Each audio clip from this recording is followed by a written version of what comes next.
Bienvenida nuevamente al inicio de lo que es la materia de derechos humanos. La idea es en este tiempo poder desarrollar la mayor cantidad de unidades.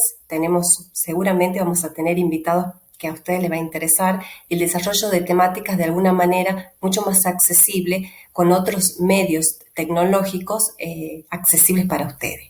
Lamento no tenerlos en la jaula y poder verlos. Creo que la única manera que tengo en este momento de transmitir parte de este conocimiento, además de la bibliografía que se le da, es transmitirle. Hoy vamos a empezar la unidad 1. Esta unidad tiene mucha bibliografía y mucha bibliografía diferente a la que ustedes ya vinieron viendo a lo largo del cursado de distintas materias. Porque en este caso tenemos a filósofos, tenemos a sociólogos y tenemos a juristas. La filósofa más importante que tenemos acá es Hannah Arendt, que es con la que voy a empezar. Después tenemos otro filósofo, jurista y político como fue Norberto Bobbio, también a su discípulo, a Ferrajoli, y también tenemos a el sociólogo Boaventura dos Sousa Santos, y a tres juristas argentinos muy importantes que son el doctor Salvioli, el doctor Blasic y el doctor Zaffaroni. Bueno, con ellos vamos a terminar de cerrar esto. Yo lo que voy a tratar de hacer es darle las pautas principales de toda esta bibliografía. No voy a poder profundizar para no hacer un video tan largo, pero sí tocar los puntos más importantes que tienen esta bibliografía y ordenar la lectura para que a ustedes les sea mucho más fácil leerla. Entonces, a partir de este video y el PowerPoint que podemos también, se lo puedo colgar de manera separada, ustedes pueden, con la bibliografía y con la lectura que hagan, aumentar todo el contenido que le va a faltar a una explicación que yo voy a hacer muy general de cada una de las bibliografías. Bueno, desde ahora le empiezo a compartir mi pantalla para que vamos viendo todo el material bibliográfico que tenemos.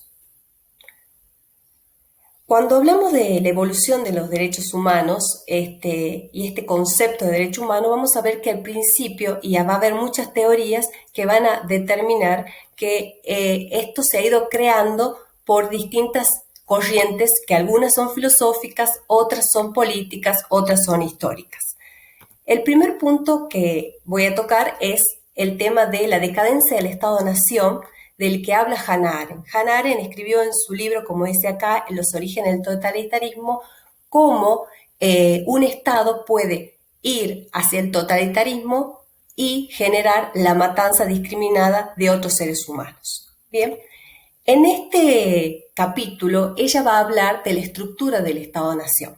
Bueno, este Estado-Nación surge a partir de la Primera Guerra Mundial. Esta Primera Guerra Mundial lo que trajo es que se dividió el territorio europeo en otros nuevos estados. Entonces, ya no teníamos, por ejemplo, se ha desmembrado parte de Rusia, se ha desmembrado todo lo que era la nación austrohúngara, se ha constituido un nuevo estado como es el caso de Polonia.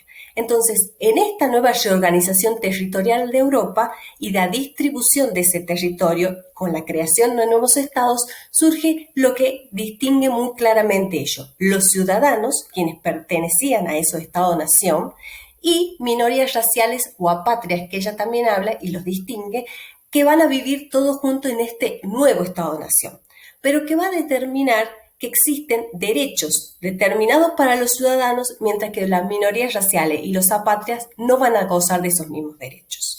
Bien, con posterioridad a la Primera Guerra Mundial se crea la Sociedad de las Naciones. Esta Sociedad de las Naciones no logra contener estas minorías raciales. Estas minorías raciales, como por ejemplo de minorías raciales podemos tener toda la comunidad judía, también la comunidad musulmana y comunidad gitana, o quizás alguna otra pequeña comunidad que ha quedado en este Estado-nación nuevo, pero que no llega a conformar una identidad, una nación propia.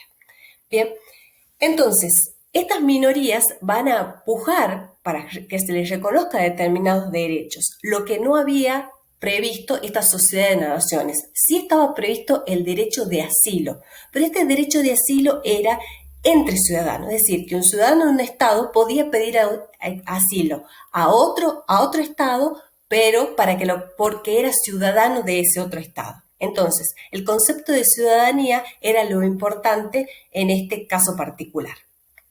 Entonces, estas minorías raciales lo que hace es tratar de organizarse y establece un congreso donde se le pueden reconocer ciertos derechos. Pero sin embargo, ese congreso de minorías no resulta por cuanto dentro de esas minorías también existía un quiebre y cada una de esas minorías buscaba el privilegio por sobre las otras. Inclusive el concepto de nacionalidad, aunque existía, por ejemplo, en la desmembración del Estado austrohúngaro, existe, y esta monarquía dual que cae, existe todo una población alemana que no le quiere reconocer derechos a los judíos, a quienes consideraban que no tenían los mismos derechos. Entonces, este congreso termina fracasando. Bien, luego tenemos estos apátridas. ¿Quién eran? Bueno, los apátridas eran otro grupo de personas muy diferentes que probablemente por las constantes guerras civiles o las disoluciones y estructura de nuevos estados habían quedado sin una patria. Por lo tanto, eran poblaciones o grupos de poblado que habían sido botín de guerra de las guerras civiles o de la Primera Guerra Mundial, por lo tanto, no pertenecían a ningún lado. Y eran quienes en peor situación se encontraban porque no tenían una identidad cultural como por ejemplo las minorías raciales. En el caso de las minorías raciales, si vamos a analizar la judía, tenía un idioma, tenía una religión y tenía unas tradiciones y culturas propias. Quizás los apátridas no, sí, y podían hablar diferentes idiomas por esta cuestión de que constantemente su estado o la nación a la que pertenecía iba variando y se imponía la cultura, el lenguaje y las tradiciones del nuevo estado que dominaba o en el lugar que estaba. Entonces, estas minorías y los apátridas eran realmente un problema para los estados. Entonces, había que tratar de solucionar ese problema que generaban, porque no eran propiamente ciudadanos, pero tampoco podían dejarlo fuera de la ley. Entonces, había dos opciones para este tipo de personas: la repatriación y la nacionalización. Como primera opción se pensó en la nacionalización, es decir, considerar que estas personas, como se encontraban en la jurisdicción y el territorio de este nuevo Estado-nación, bueno, le correspondía darle una nacionalización. No obstante, cuando vieron que el número de personas que iban a pedir la nacionalidad excedía y se iban a otorgar derechos a personas que el Estado no estaba en capacidad de reconocerle tal derecho, decidieron que no era la opción. La otra cuestión fue la repatriación, es decir, mandar a su patria de origen. Pero como veníamos analizando, en esta desmembración que hay, no hay una patria de origen. Por lo tanto, no se lo podía sacar a estas personas de un estado para enviar a otro estado que tampoco los reconocía como ciudadanos.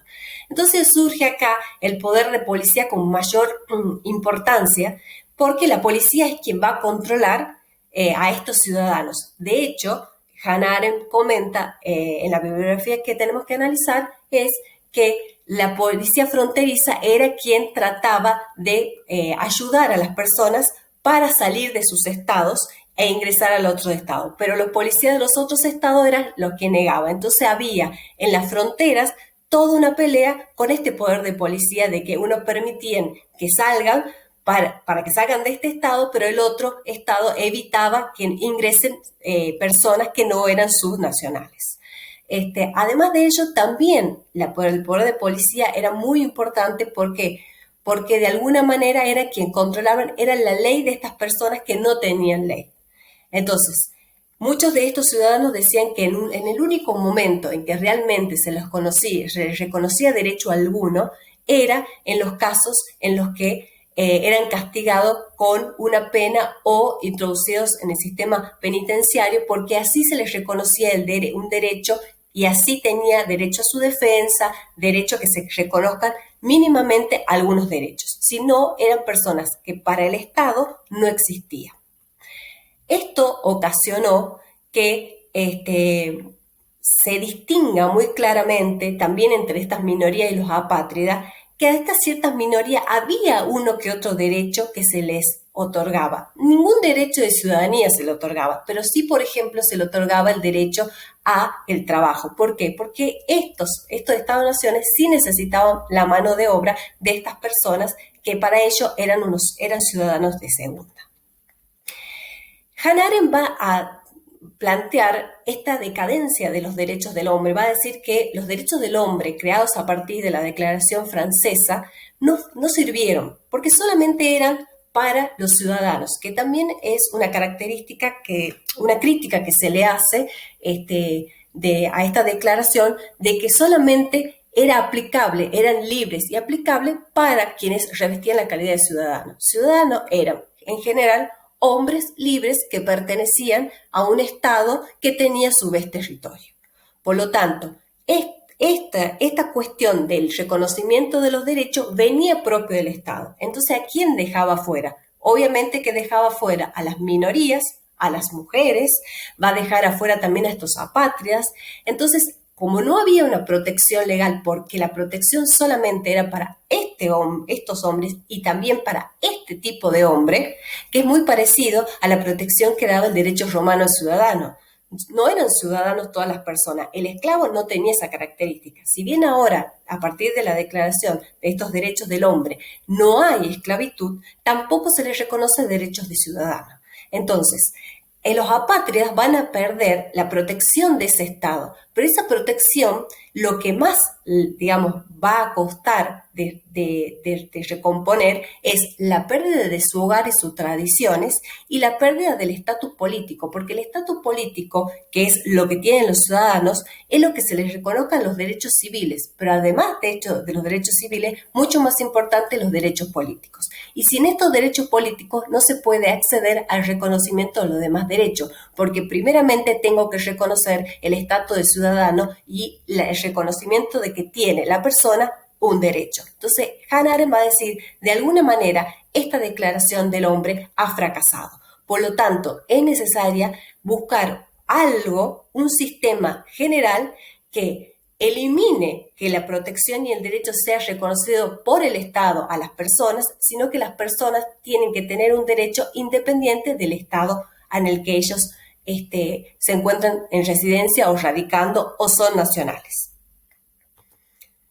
Bueno, Ferrajoli va a analizar ahora, por ejemplo, los derechos de los ciudadanos y de las personas y va a tomar una vieja crítica de Marshall, que era un sociólogo, donde Marshall hacía distinción entre lo que son las personas y los ciudadanos. Ferrajoli va a decir, bueno, acá hay una diferencia entre la concepción que puede llegar a tener un sociólogo de la concepción que puede tener los juristas. ¿Por qué? Porque si hablamos de distinguir entre personas y ciudadanos, esto puede implicar la discriminación de las personas y el reconocimiento de derechos a unos y la limitación de los derechos del otro. Por eso es que dice que él no está de acuerdo con esta distinción tajante que hace Marshall. Y además dice que toda persona tiene un estatus y que debe ser reconocido. Y que a partir de esa persona, si bien hay estatus de ciudadanos, que se le pueden reconocer algunos derechos. Entonces, esta distinción considera que no debería hacerse de la manera en que lo determina Marshall. Entonces, va a decir, también hay una tipología de derechos fundamentales. Esta tipología, Marshall dice que hay una tipología de derechos de la libertad, que es la que se refiere, por ejemplo, a la libre expresión, a la libertad de prensa. También habla de la autonomía, y cuando se refiere a la autonomía es lo que le permite, por ejemplo, al ciudadano poder efectuar contratos. Y también habla del derecho a la propiedad. Y dice que a través de esos derechos serían como los más importantes para los ciudadanos. Sin embargo, Ferrajoli dice, bueno, los derechos de la libertad y los derechos de la autonomía sí son derechos humanos y sí son propios de la persona. Y son inalienables y además tienen características de ser propios e innatos de cualquier persona. Pero el derecho a la propiedad es un derecho que se puede limitar. De hecho, hoy en día vemos que la propiedad privada y la propiedad comunitaria que tienen los pueblos originarios tiene ciertas limitaciones. No todo el mundo tiene propiedades, no todo el mundo tiene ese derecho a la propiedad. Por lo tanto, considera que si bien es un derecho, no puede tener la característica de ser un derecho universal. Bien, a través de esa tipología, de la cual Marx habla, que son estas tres, Freire va a decir que en realidad para él la tipología que deberías ver es la de derechos civiles, la de derecho político y los de derechos de libertad y los derechos sociales. Si bien los derechos civiles y los derechos políticos implican una actitud de abstención del Estado, o sea, de evitar injerencias arbitrarias en esos derechos que se les reconocen a las personas, en el caso de los derechos de libertad y los derechos sociales, son derechos de expectativa, donde se espera que el Estado actúe de tal manera que pueda, de alguna manera, protegerlos. Y Freire dice que si bien los derechos civiles y políticos, los derechos civiles y los derechos políticos, los derechos de libertad y sociales, van a tener características distintas si volvemos a la tesitura de considerar que hay derechos de la persona y derechos de los ciudadanos. Porque si bien sabemos que los derechos civiles en general son propios de todas las personas, los derechos políticos en cambio no. Por ejemplo, el derecho al voto en Argentina solamente se permite a quienes son argentinos o quienes están nacionalizados. Pero, sin embargo, se podría establecer a futuro, si se modifica la Constitución, que estos derechos políticos se acepte el derecho del voto de cualquier persona que se encuentre radicada por un tiempo determinado, por ejemplo, en Argentina. Los derechos de la libertad también considera que son derechos de todas las personas. Ahora, si hablamos de los derechos sociales, ahí podríamos decir de que hay distinciones entre derechos si son de ciudadanos o si son de todas las personas. En Argentina, por ejemplo, tenemos diferentes conceptos en relación a esto. Si nosotros decimos, por ejemplo, que los derechos sociales, el derecho social de la salud es de todas las personas, sí es muy probable cualquier persona que necesita asistencia de salud en la Argentina se puede dirigir a un hospital o a un centro público. El Estado no va a discriminar si la persona es argentina o no es argentina, si es nacionalizada o no. Va a prestar los servicios de salud. Ahora, ¿qué pasa con el derecho a la vivienda? Es muy probable que para el derecho a la vivienda no pueda cualquier persona acceder si no es argentino o nacionalizado. Entonces, esta distinción que se hace de derechos que son de las personas y derechos que son de los ciudadanos tienen un cierto movimiento donde depende de cuál es la política que tenga el Estado en reconocimiento de los derechos. Entonces, lo que va a decir Freire y va a terminar resumiendo es que hay un problema del constitucionalismo en el reconocimiento de los derechos, porque si las constituciones de los estados reconocen los derechos y estos derechos solamente son aceptados y pueden ser modificados a futuro, estamos frente a un problema de que puede haber retrocesos en el reconocimiento de los derechos. Ahora, por ejemplo, modifico la Constitución y reconozco el derecho de prensa, pero después lo modifico y establezco derecho a la censura. Entonces, hay un retroceso que puede implicar esta modificación si yo dejo que los derechos humanos sean simplemente reconocidos por las constituciones de cada Estado. Entonces, él va a decir que es mucho más importante determinar un constitucionalismo universal. ¿Esto qué quiere decir? Generar que haya un consenso universal sobre el reconocimiento de todos los derechos y de los cuales los estados deben responder y deban respetar independientemente de los derechos que reconozcan internamente estos estados. Entonces, este constitucionalismo lo que va a hacer es proteger a todas las personas con un reconocimiento general que no implique limitación alguna a los derechos. Luego tenemos los derechos humanos y los orígenes y las corrientes doctrinarias filosóficas. A mí me gustaría mezclar tanto el texto de Bobbio como el de Blasik, porque ambos hablan de estos orígenes. De alguna u otra manera van a determinar cuáles son estos orígenes que, por un lado, hablan de las cuestiones filosóficas y las cuestiones normativas y las cuestiones históricas. Ahora vamos a ver cada uno de ellos. Bueno, para Blasik dice que el origen de estos derechos humanos tiene una parte filosófica, una parte ética, una parte histórica y una parte política. Podemos seguir cualquiera de estas corrientes que de alguna manera todo nos llevaría a entender cuáles son los orígenes. Entonces, cuando habla de la FAD filosófica, que también la toma un poco la SIC, habla de tipos de naturalismo. Entonces va a marcar el naturalismo ontológico. Este naturalismo ontológico va a decir, bueno, el derecho natural es el derecho del ser y el derecho positivo es el de deber ser. Entonces, este derecho natural lo tiene el hombre en sí mismo por su condición de tal. Entonces, ya es titular, ¿sí?, de esos derechos por el solo hecho de que le es inherentes.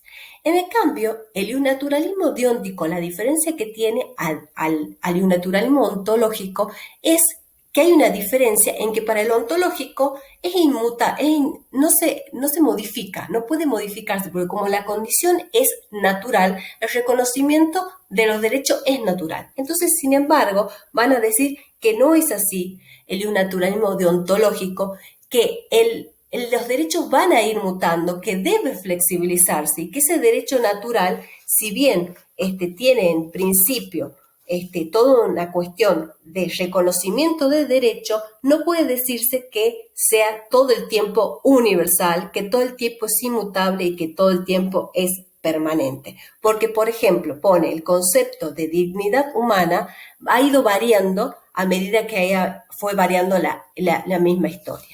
Entonces, después se habla de un justnaturalismo racionalista. Este justnaturalismo racionalista dice que lo importante son el idealismo racional, lo que ubica al hombre en el mundo solo de las ideas. Entonces va a decir que lo único importante son los derechos subjetivos que tiene el sujeto. Entonces, cualquier individuo va a tener un derecho y los derechos humanos van a formar parte de un sistema político en relación a que va a proteger a esos derechos individuales que tienen los sujetos.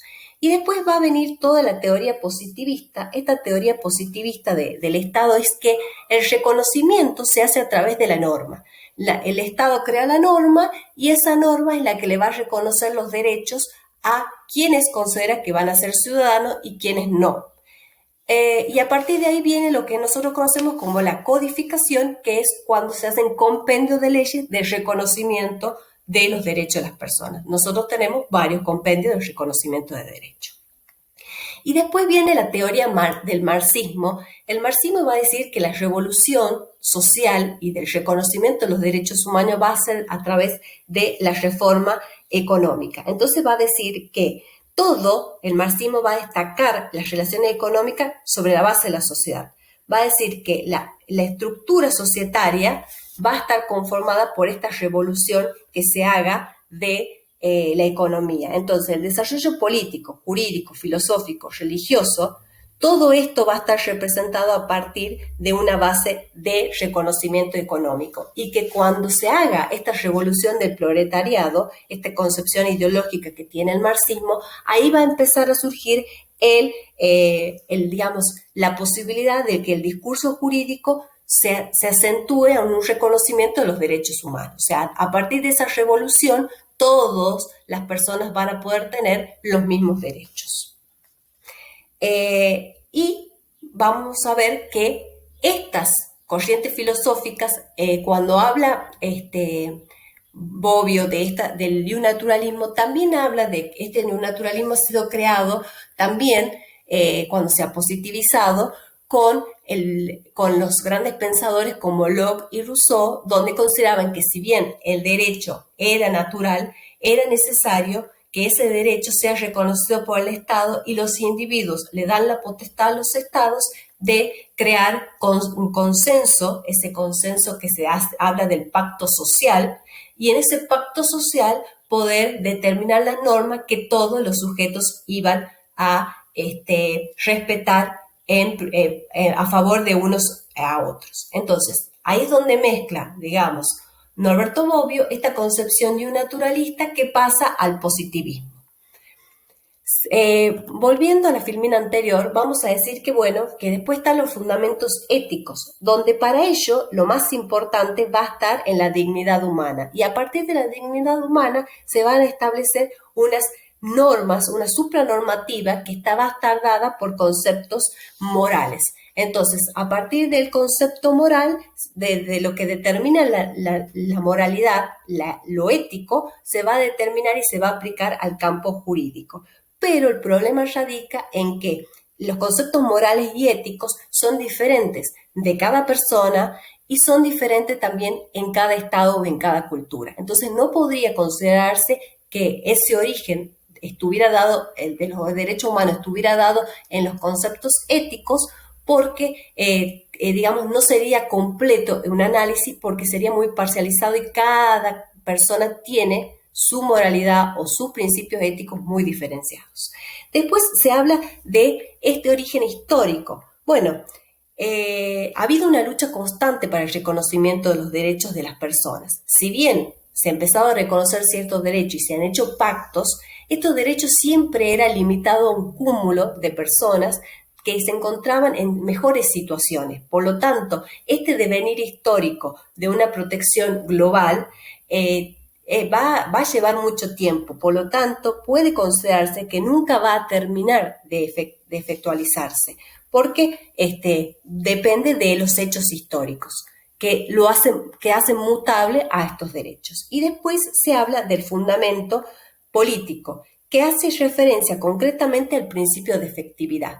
A través de ese concepto bueno, si bien históricamente hay un reconocimiento de los derechos y cuáles son esos derechos, el problema es qué tan efectivo puedo lograr que sean esos derechos dentro del Estado y cómo lograr una protección. Por lo tanto, esta fundamentación política del origen me parece muy importante, porque si yo logro establecer una nómina de derechos, pero esos derechos no pueden ser cumplidos, no pueden ser exigidos y no pueden ser efectivos, son derechos vacíos que no van a colaborar a que de alguna manera pueda mejorarse la situación de las personas.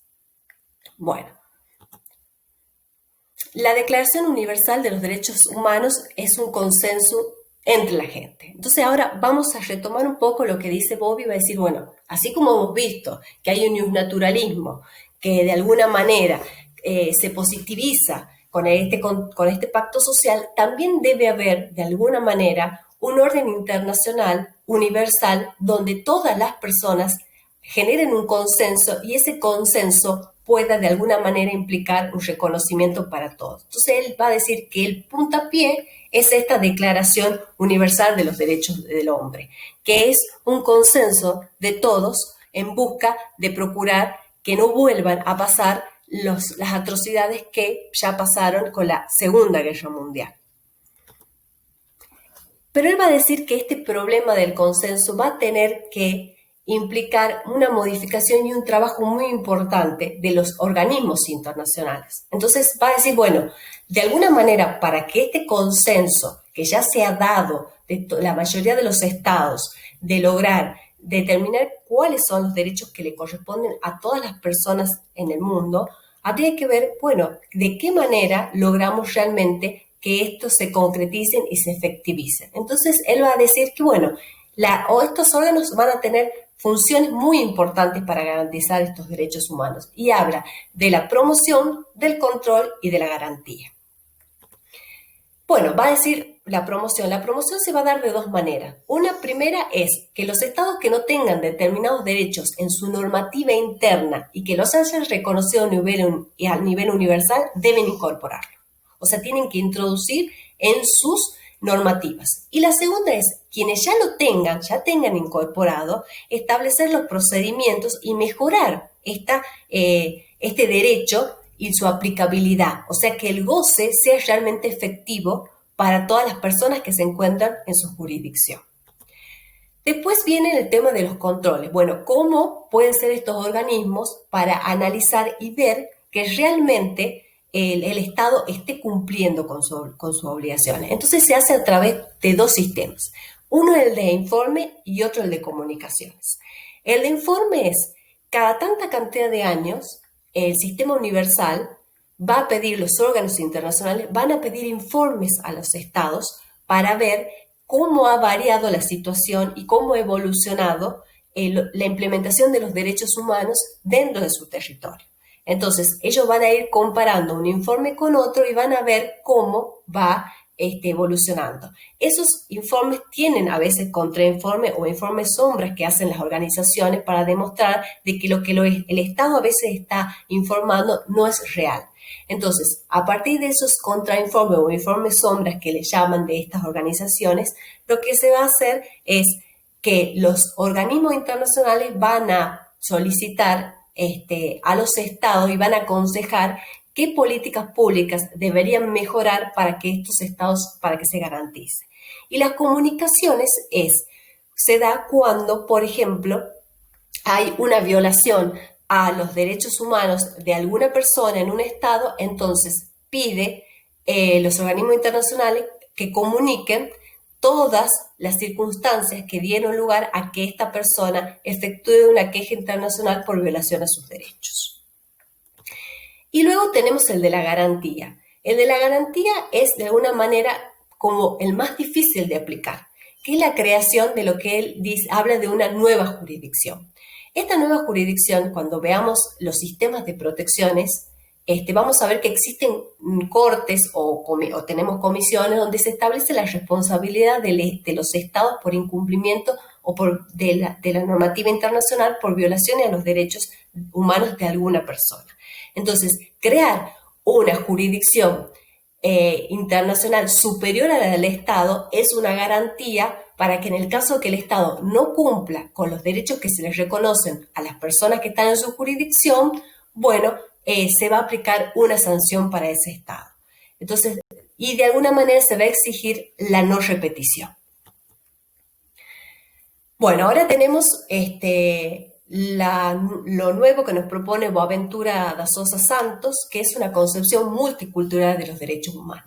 Este texto particularmente tiene unas características muy diferentes a los que normalmente leemos porque es de un sociólogo. Entonces, él va a hablar de lo que es el proceso de globalización y la afectación de ese proceso de la globalización para el reconocimiento de los derechos humanos. Entonces, lo primero que se va a plantear él son durante la existencia de la Guerra Fría, donde estaba dividido el mundo en dos bandos, el comunismo y el anticomunismo, Oriente y Occidente, se buscaba emanciparse y de alguna manera esa emancipación social de la que hablaba él, decía, bueno, era la lucha entre ideologías, donde se pensaba que el socialismo iba a lograr un reconocimiento de los derechos de todas las personas. Después de ahí fracasó, entonces dice, bueno, lo que nos preguntamos ahora, si la emancipación social se puede dar a través de el reconocimiento de los derechos humanos. Entonces él puede decir, bueno, está bien, es una idea y vamos a ver si la desarrollamos, porque debemos ver cómo se va a dar esta situación de esta emancipación. Entonces va a decir que, bueno, previamente hay algunas tensiones dialécticas entre lo que es la regulación social y la emancipación social. Entonces él dice, bueno, la política de los derechos humanos ha sido de alguna manera una política de emancipación y también de regulación, porque busca emancipar socialmente a las sociedades que tienen oprimidas, pero también una regulación social donde se regulen los derechos de esas personas. Después también habla de esta dialéctica entre Estado y sociedad, de sociedad civil, donde se pide que el Estado no lesione derechos de la sociedad civil, pero también se le pide, la sociedad civil le va a pedir al Estado el reconocimiento del derecho. ¿Qué quiere decir? Por ejemplo, si yo le pido al Estado que me garantice mis derechos civiles y políticos y no influya y no me limite los derechos, por ejemplo, de voto, de elecciones, de expresión, de asociación, de trabajo, eso, sin embargo, también yo puedo exigirle al Estado y necesito del Estado para el desenvolvimiento y el desarrollo de los derechos sociales y económicos. Entonces voy a pedir que tengo derecho a la salud y necesito que el Estado, por ejemplo, cree nuevos hospitales públicos. Entonces ahí es donde está la dialéctica, donde de alguna manera vamos como pendular de un lado hacia el otro. Y después está el Estado de Nación y la globalización. El Estado de Nación, donde va a buscar que su territorio sea protegido, y la globalización, donde busca que todos los fenómenos de alguna manera incidan en todos los estados. Entonces, si bien hay situaciones donde el Estado-Nación debe cerrar su frontera al proceso de globalización porque puede generar consecuencias negativas, también hay veces donde la globalización genera cuestiones positivas para los estados donde tienen que ser permeables a eso. En el proceso de globalización, él va a decir y va a definir la globalización como un proceso por el cual una entidad o una condición local tiene éxito en extender su alcance sobre el globo o por lo menos lograr un gran desarrollo, digamos, general. Y él va a distinguir lo que son lo localismo globalizado y el globalismo localizado. Bueno, el localismo globalizado consiste en el proceso por el cual el fenómeno local dado es exitosamente globalizado. Por ejemplo, el proceso local sería, un ejemplo que pone el autor es el idioma inglés, que normalmente el idioma inglés solamente se daba o en Estados Unidos o en Inglaterra o en las colonias que ellos han tenido, por ejemplo, en Australia, en India y algunas otras colonias. Pero, sin embargo, se ha extendido, se ha globalizado y muchas personas en todo el mundo hablan inglés como su segunda lengua. Entonces, este localismo globalizado es algo que se ha localizado en un estado, ¿sí? Y que se ha expandido. Bien, y el globalismo localizado consiste en el impacto que pueden tener determinadas prácticas que son transnacionales en algunos estados o en condiciones locales, como de alguna manera traspasan a estos imperativos transnacionales. Y uno de los ejemplos, en este caso como muy negativo, es cuando empresas transnacionales se radican en estados y, por ejemplo, genera un gran impacto ambiental por esta industrialización indiscriminada que nosotros ya hemos visto, fue todo una gran pelea Uruguay y Argentina con la implementación de papeleras y la producción de papel y lo que implicaba la destrucción del medio ambiente y las toxinas que esa producción generaba. Entonces también esta cuestión de que hay estados que son mucho más pobres y aceptan que las transnacionales o varios estados o comunidades, por ejemplo, manden basura que no es orgánica a los estados. Entonces, esto es lo que él habla del globalismo localizado. Luego habla, bueno, la interacción globales. Frente a estas dos posturas que vimos anteriormente, hay algunas maneras como de contrarrestar y poner límites. Y uno es el cosmopolitismo. ¿Qué pasa? Que hay estados o regiones o grupos sociales que van a imponer en la agenda internacional, defensa de intereses comunes. Estos intereses comunes van a generar tanta puja que de alguna manera se van a globalizar, por lo tanto, así, de esta manera va a tener una incidencia. Uno de estos ejemplos podemos ver es la defensa de los derechos de las mujeres a vivir libre de violencia, donde de alguna manera se iniciaron campañas en todos los estados, especialmente todo lo que es latinoamericano, y se dio todo un auge de un reconocimiento de derechos de mujeres y especialmente al derecho a no vivir una vida libre de violencia. Entonces ahí tenemos grupos sociales, o también tenemos un ejemplo en el caso de los pueblos originarios o indígenas, donde hay un reconocimiento de su identidad cultural y de su territorio que se ha expandido para que el reconocimiento sea a nivel global y también se trasluzca en todos otros estados donde existen pueblos originarios. Y después tenemos por otro lado la herencia común de la humanidad, que estos, dice, son asuntos que solo tienen sentido como a nivel global. Por ejemplo, ¿cuál es la herencia común? El agua. Puede ser, por ejemplo, todo el territorio de fauna marítima, de los grandes océanos, la capa de ozono. Hay una nueva movida ahora de la defensa de este derecho, los derechos humanos del medio ambiente. Entonces, ahí también ahí vamos a ver que hay como una puja entre toda esta globalización negativa que pueden hacer las transnacionales frente a todo este grupo de personas que va a defender el derecho al medio ambiente como un derecho humanitario. Bueno, va a decir Boaventura que los derechos humanos tienen un guión emancipatorio, Pero este guión emancipatorio tiene algunas limitaciones que hay que conocerlas. Y las limitaciones son, hay un universalismo porque decimos que los derechos son universales y son para todas las personas, pero sin embargo hay un relativismo cultural, porque para cada cultura, esos derechos va a variar. Entonces ahí tenemos una puja entre el universalismo y el relativismo cultural. Universalismo y relativismo cultural lo vemos en ciertas culturas, ya vamos a ver dos culturas muy importantes ahora, pero también lo vemos dentro de los conceptos y dentro de las regiones. Nosotros, por ejemplo, tenemos la posibilidad de que hay una cultura indígena que quizás no acepta el universalismo y los derechos universales. Entonces, frente a esta situación es donde se ve que puede haber diferencia y los derechos humanos pueden ser un guión emancipatorio, pero tiene que ser manejado de alguna manera que no genere un choque de culturas. A ver, también habla de la diferencia de concepto de dignidad. Para algunos, la dignidad no es un derecho humano, por lo tanto, no puedo considerar universal que la dignidad sea importante si para algunos estados o para algunas culturas la dignidad humana no es un derecho en sí mismo. Quizás sea una cuestión innata de las personas, pero no un reconocimiento de un derecho. Después de que todas las culturas son incompletas, ninguna cultura, ni la oriental, ni la occidental, ni las culturas latinoamericanas o las culturas norteamericanas son completas. Entonces, si aceptamos que una cultura es completa y pretende someter a las demás culturas, también va a haber un choque donde los derechos humanos no se va a reconocer. Después, las dimensiones de la dignidad humana. Todos consideramos que el hombre tiene su dignidad y que esa dignidad debe ser respetada.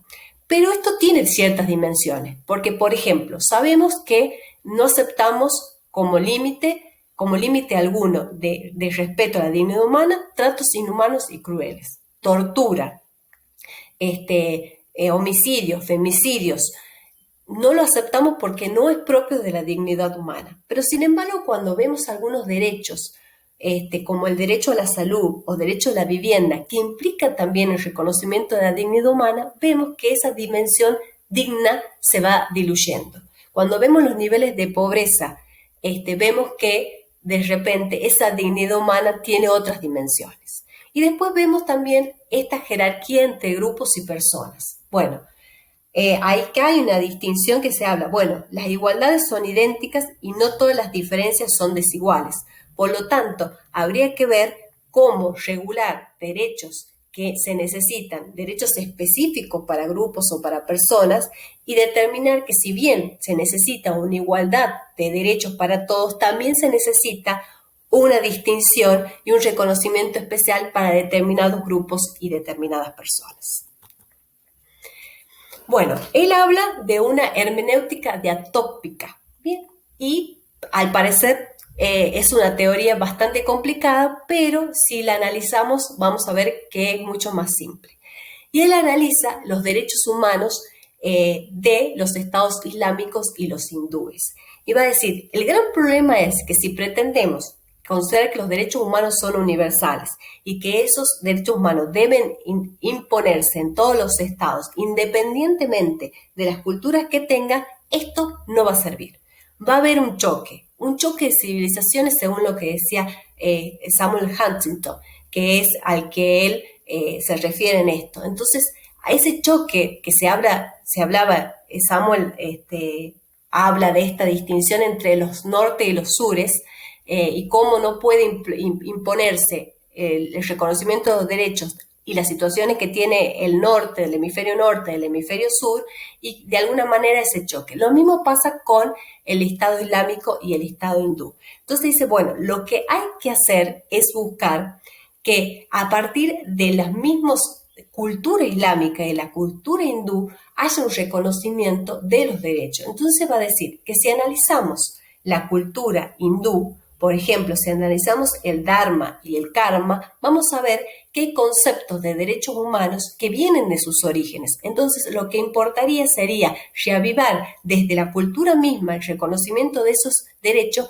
para considerar que a partir de sus raíces hinduistas existe el reconocimiento ya dado por su cultura. Por lo tanto, sería mucho más fácil no modificar la cultura, sino buscar dentro de la cultura el reconocimiento de esos derechos humanos.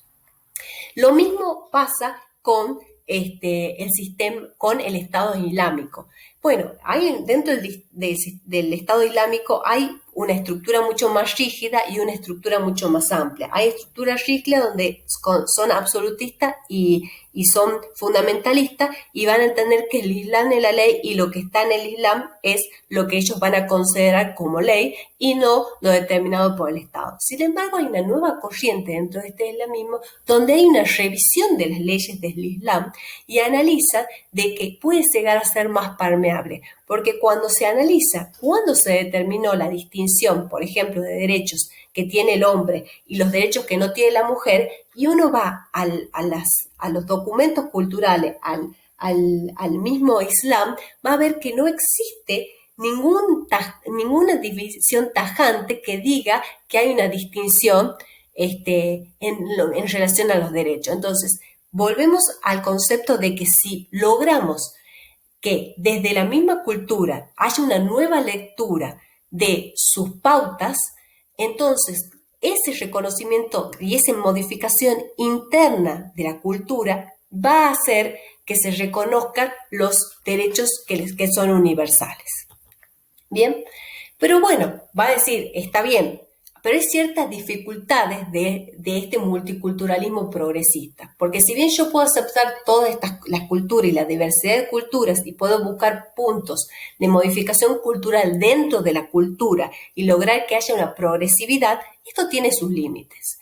Entonces, el límite que ellos marcan son, bueno, tenemos los diálogos interculturales. Entonces, entre diálogos interculturales tenemos que entender ir de la completitud a la incompletitud. Si desde Occidente entendemos que la cultura occidental es la que debe imponerse y que es completa, vamos a tener un problema. Entonces, de esta manera tenemos que analizar que esta completitud y este concepto rígido de que la cultura occidental es completa, hay que desmitificar y hay que ver de que es incompleta y que de alguna manera necesitamos. Cada cultura debe ir completándose de su interior y no debe ser impuesta a otra cultura. Después, ¿qué es lo que dice? Esta visión estrecha de la cultura a una cultura ampliada. Ese respeto de esta diversidad cultural es lo importante y es donde radica esta cuestión de decir, bueno, vamos a analizar mi cultura, pero tratar de ampliar en reconocimientos. Después también de los tiempos unilaterales a los tiempos compartidos. ¿Qué quiere decir esto? Que el Occidente plantea cuáles son los derechos que deben ser modificados y en el tiempo en que lo deben ser. Entonces se exige a todos los demás estados que no comparten las mismas culturas de que se adecúen a esos tiempos y los tiempos no pueden ser unilaterales. Cada cultura, cada estado tiene su evolución. Por lo tanto hay que buscar que estos tiempos sean los compartidos. Por eso cuando se hacen congresos internacionales o las reuniones dentro de las asambleas internacionales de los organismos multinacionales, es importante ver en qué tiempo se puede hacer modificaciones. Lo mismo pasa con los asuntos impuestos y escogidos. No se puede establecer una agenda exigente de determinados derechos y de cumplimiento inmediato cuando todavía son derechos que no son aceptados. Por ejemplo, quizás si nos vamos a determinados presupuestos como el derecho al aborto, no puede ser impuesto internacionalmente o por otros estados, en otros estados donde consideran que no es el momento y no es un derecho al que ellos estén dispuestos a su reconocimiento. O por ejemplo los derechos a las mujeres o los derechos de niños o los derechos de adultos mayores. Hay estados donde no se encuentran en esa agenda. Y después habla de la igualdad o la diferencia a la igualdad y a la diferencia. ¿Qué quiere decir? Que de alguna manera hay una igualdad y también hay una diferencia. Pero sin embargo podemos establecer que hay derechos en los que somos iguales, pero hay también ciertas diferencias que hacen importante que se reconozcan derechos diferentes según las personas y según los estados. Bueno, Por último, casi tenemos lo que habla Zaffaroni. Zaffaroni es una hojita y media muy interesante para leerla porque lo escribe desde un punto de vista mucho más filosófico y habla de el derecho humano a la Pachamama, el derecho humano al medio ambiente. Y este medio ambiente tiene que ser reconocido. De alguna manera los derechos humanos siempre se le han reconocido a las personas.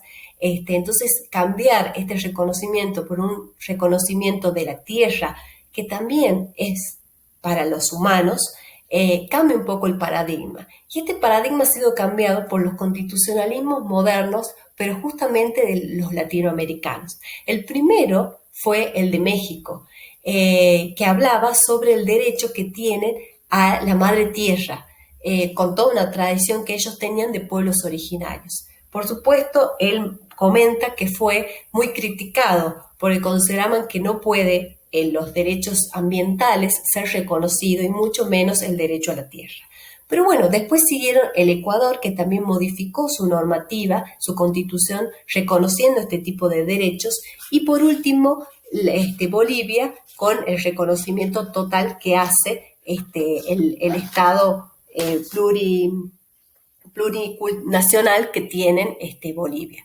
Entonces, es muy interesante cómo el paradigma que veníamos hablando de que si bien había un reconocimiento primero de los determinados ciudadanos de derechos, que luego ha ido evolucionando y que esa concepción, hasta que se ha generado un consenso universal de que todas las personas tienen, y también analizamos que por otro lado, hay que ver cómo evolucionan las culturas frente al reconocimiento de los derechos de las personas, ver cómo llegamos a un reconocimiento de la Pachamama o de la Madre Tierra que implica un reconocimiento distinto al de los sujetos o sujetas y un reconocimiento que implica que todas las generaciones futuras van a poder disfrutar de este medio ambiente en la medida en que se vaya cuidando.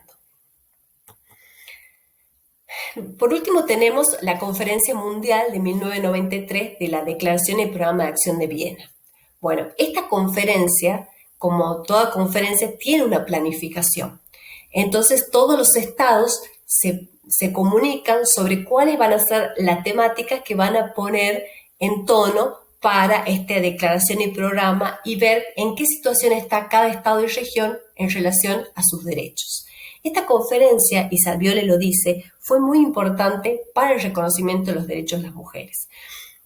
Porque en el momento en que se enteraron, todo un grupo de mujeres que viene trabajando hace años en la militancia de sus derechos, van a empezar a comunicarse, que no es la comunicación que tenemos ahora, que nos mandamos WhatsApp o por Instagram o un hashtag e inmediatamente hay millones de personas siguiendo o conectadas, sino que había que hablarse por teléfono, mandarse cartas y en cada región establecer cuáles eran las problemáticas que tenían las mujeres para poder ponerla en esta conferencia mundial.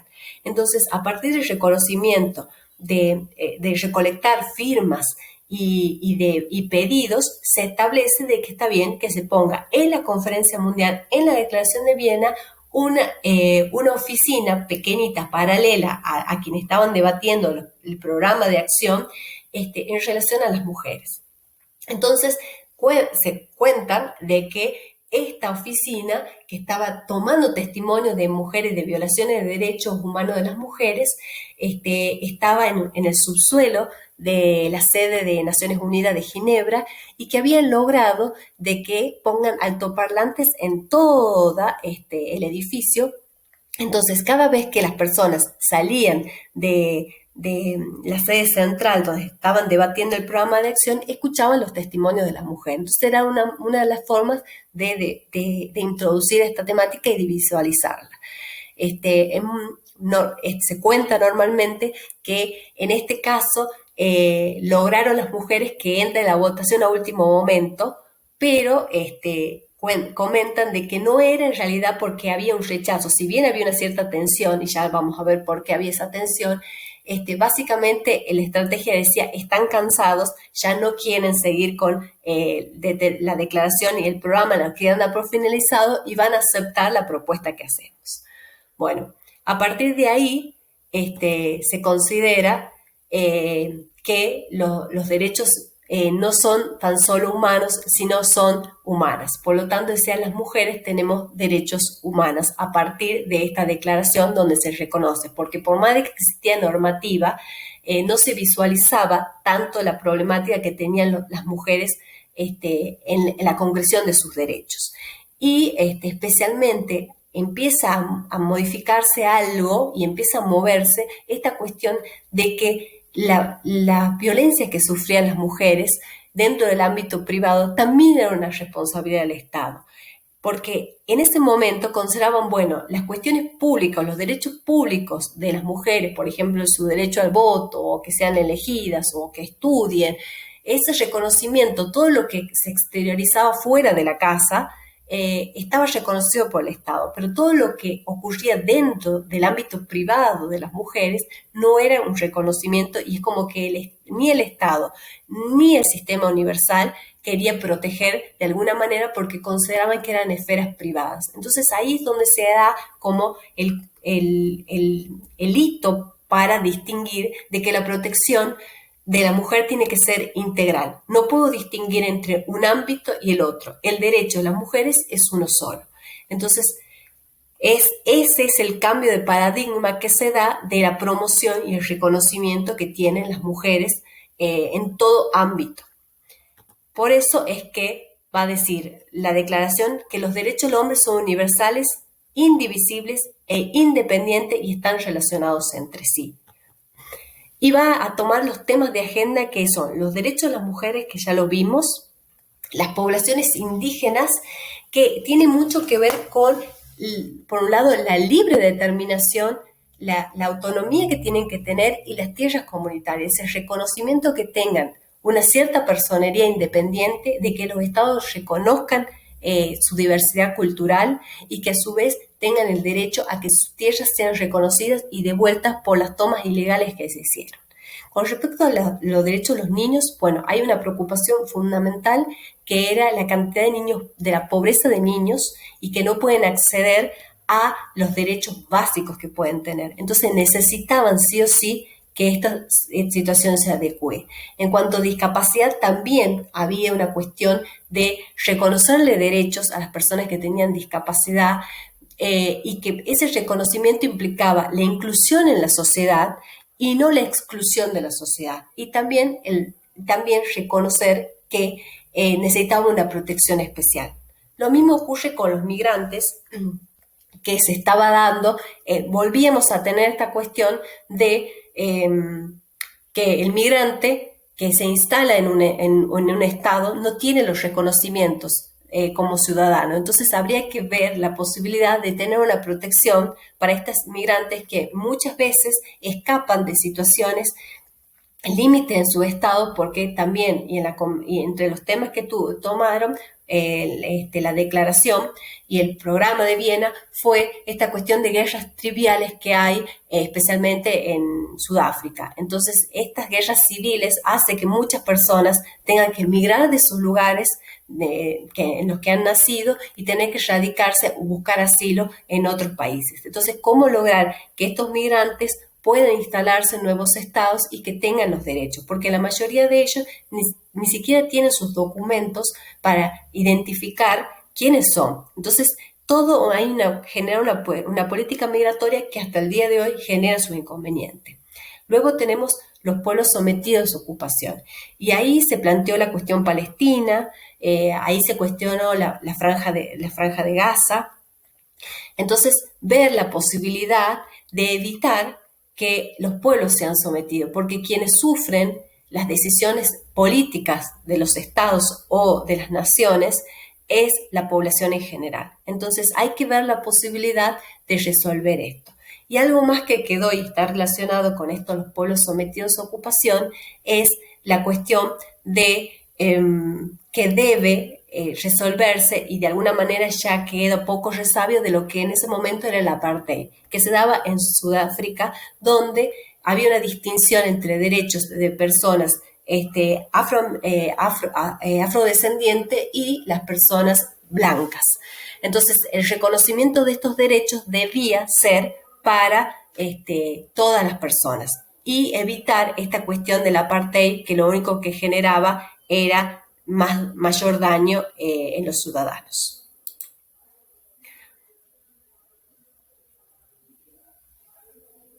Bueno, con esta filmina ya estamos terminando la clase. Espero que les haya quedado claro.